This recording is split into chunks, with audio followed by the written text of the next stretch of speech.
নমস্কাৰ আপোনালোকক পুনৰবাৰ ইজি টু ষ্টাডি চেনেলৰ অন্য এটা ভিডিঅ'লৈ আপোনালোকক স্বাগতম জনাইছোঁ। আজিৰ ভিডিঅ'টিত আপোনালোকৰ মাজলৈ কেইটামান অতি গুৰুত্বপূৰ্ণ সাধাৰণ জ্ঞানৰ কুৱেশ্যন এনসাৰ লৈ আহিছোঁ। আজিৰ ভিডিঅ'টিৰ প্ৰথমটি কুৱেশ্যন হৈছে নৰ্থ ইষ্টাৰ্ণ পুলিচ একাডেমীখন কোনখন ৰাজ্যত অৱস্থিত? অপশ্যনৰ ভিতৰত শুদ্ধ উত্তৰটি হৈছে অপশ্যন নম্বৰ বি মেঘালয়। মনত ৰাখিব নৰ্থ ইষ্টাৰ্ণ পুলিচ একাডেমীখন মেঘালয়ত অৱস্থিত। নেক্সট কুৱেশ্যনটিত আছে ভাৰতবৰ্ষত কোন প্ৰকাৰৰ গণতন্ত্ৰ অনুসৰণ কৰা হয়?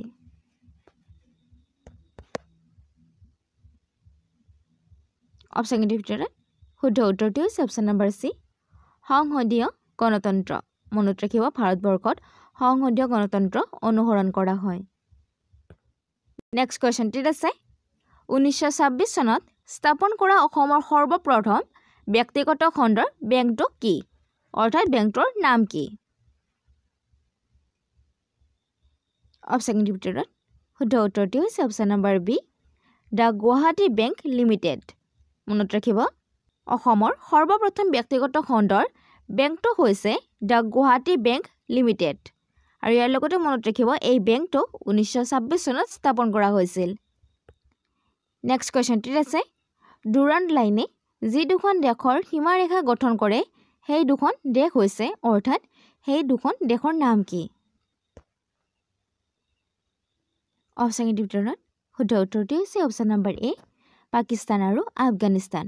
মনত ৰাখিব পাকিস্তান আৰু আফগানিস্তানৰ সীমাত থকা ৰেখাডালৰ নাম হৈছে ডুৰাণ্ট ৰেখা। নেক্সট কুৱেশ্যনটিত আছে নিম্নলিখিত কোনগৰাকী অভিযাত্ৰীয়ে মহম্মদ বিন তগলকৰ ৰাজত্বকালত ভাৰত ভ্ৰমণ কৰিছিল? অপশ্যনৰ ভিতৰত শুদ্ধ উত্তৰটি হৈছে option number D Ibn Battuta. মনত ৰাখিব ইবন বতুতা মহম্মদ বিন তগলকৰ ৰাজত্বৰ সময়ত বা ৰাজত্বকালত ভাৰত ভ্ৰমণ কৰিছিল। নেক্সট কুৱেশ্যনটিত আছে অৰ্থশাস্ত্ৰৰ গ্ৰন্থকাৰ চাণক্য কাৰ ৰাজসভাৰ এগৰাকী মন্ত্ৰী আছিল? অপশ্যনৰ ভিতৰত শুদ্ধ উত্তৰটি হৈছে option number C Chandragupta Maurya.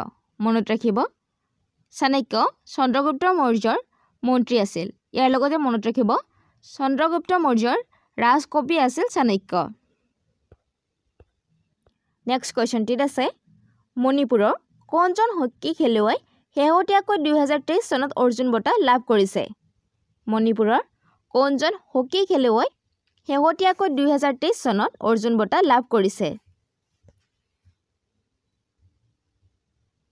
অপশ্যনৰ ভিতৰত শুদ্ধ উত্তৰটি হৈছে option number C Sushila Chanu.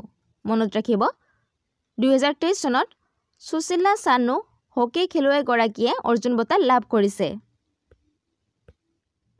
Next কুৱেশ্যনটিত আছে ৰাছিয়াৰ মুদ্ৰা কি? অপশ্যনৰ ভিতৰত শুদ্ধ উত্তৰটি হৈছে অপশ্যন নম্বৰ চি ৰুবুল। মনত ৰাখিব ৰাছিয়াৰ মুদ্ৰা হৈছে ৰুবুল। নেক্সট কুৱেশ্যনটিত আছে 2024 চনলৈকে মুঠ কিমানজন ব্যক্তিক ভাৰত ৰত্ন বঁটা প্ৰদান কৰা হৈছে? অপশ্যনৰ ভিতৰত শুদ্ধ উত্তৰটি হৈছে অপশ্যন নম্বৰ বি 53 জন। মনত ৰাখিব 2024 চনলৈকে মুঠ 53 জন ব্যক্তিক ভাৰত ৰত্ন বঁটা প্ৰদান কৰা হৈছে। নেক্সট কুৱেশ্যনটিলৈ আগবঢ়াৰ আগতে আপোনালোকে যদি এইখিনিলৈকে ভিডিঅ'টো চাইছে আৰু ভিডিঅ'টো চাই আপোনালোকৰ উপকৃত হোৱা বুলি ভাবে তেন্তে ভিডিঅ'টো আপোনালোকৰ বন্ধু বান্ধৱীৰ সৈতে শ্বেয়াৰ কৰি দিব। লগতে ভিডিঅ'টোৰ এটা লাইক কমেণ্ট কৰিব। নেক্সট কুৱেশ্যনটিত আছে 2024 চনত কিমানজন লোকক ভাৰত ৰত্ন বঁটাৰে সন্মানিত কৰা হ'ব?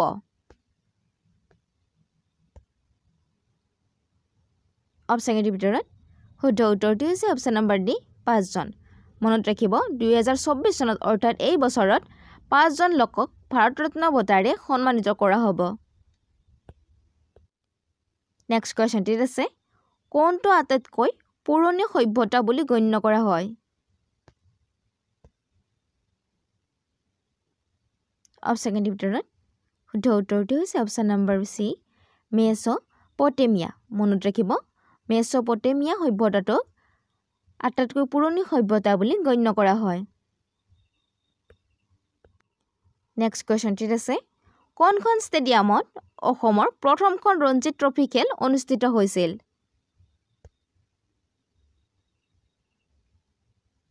অপচনৰ ভিতৰত শুদ্ধ উত্তৰটো হৈছে option number D Jorhat stadium মনত ৰাখিব যোৰহাট ষ্টেডিয়ামত অসমৰ প্ৰথমখন ৰঞ্জী ট্ৰফি খেল অনুষ্ঠিত হৈছিল